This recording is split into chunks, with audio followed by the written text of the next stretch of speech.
Welcome to my channel and join me on this platform.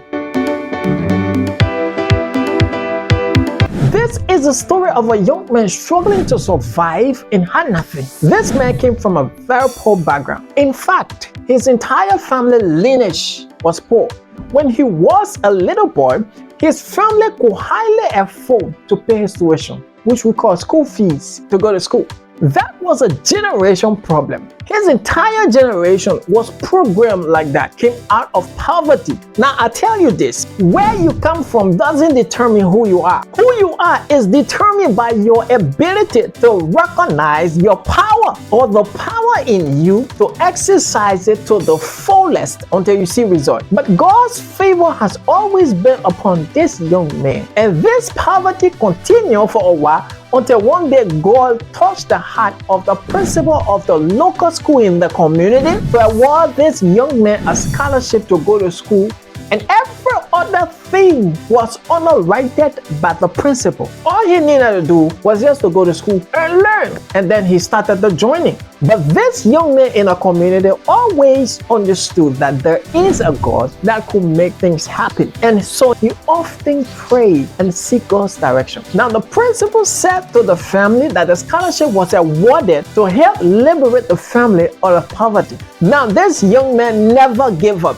He walked from point A to point B every day of his life just to go to school. He will walk to go to school, or after school he will walk to go back home. This continued for a while, but this young man was very brilliant. In fact, when he was in his senior year, he developed an idea that seemed very impossible to execute. And when he developed this idea, he took this idea to his friends. But being that they were all peers, and told him, "You cannot achieve this. This idea is beyond your limit, and this is too huge for you." Now, when you take the right message to the wrong people, all you will get is negative comment and a way to bring you down, because your message doesn't fit the audience. Your idea is far above the people you're speaking to. So they will never embrace or see the importance of what you present to them, but instead they will discourage you of that idea. It is impossible and you can never achieve it. And that's what his friends did. But before then, this boy had developed a close relationship with his principal. It was like father and son. He went to the principal of the school and said, "This is the idea I gathered. I'm sensing in my spirit that this idea is very huge, and this idea can become productive. So how can we make this idea a reality?" The principal says, "Okay, I've heard you. Give me a few months. Let me work on something. I'll get back to you." The boy said, "Okay," and the boy left.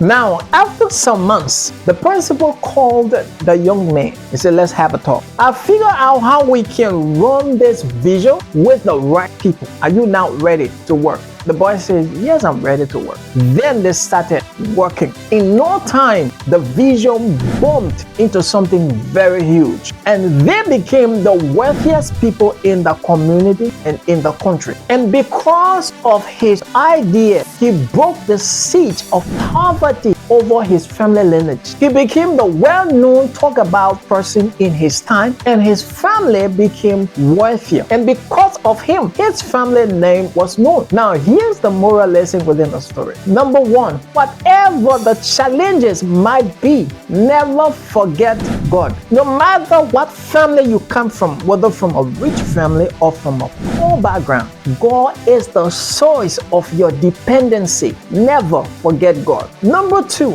anything thinkable is achievable. I repeat, anything thinkable is achievable. Whatever idea that is generated from the mind, it is possible that it could become achievable. The fact that you can think about it is possible to achieve it. Now here's the thing, whenever something comes to your mind, take a sheet of paper and a pen, write it down. The Bible says in Habakkuk 2:2, write the vision and make it plain upon a tablet, that they may run into it that readeth it. Now writing down your vision gives you direction to a step-to-step guide of working it out.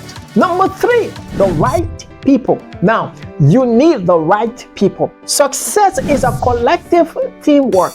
Teamwork has an easy flow to success, especially with the right people. Your weakness could be your team member's strength, and where their weakness lies, that's where your strength is. So teamwork plays a very important role in achieving success. Number 4, the distractors. You will always have people who will want to fight your dream or discourage you that you can't make it. The last and the final point gathered from this story is this: start working. Once the idea has been designed and the right people is around, wait no longer. Develop the energy to push with strength. Remember, consistency counts. And also understand that you will be faced with challenges, but giving up is never an option. Now, here's the thing.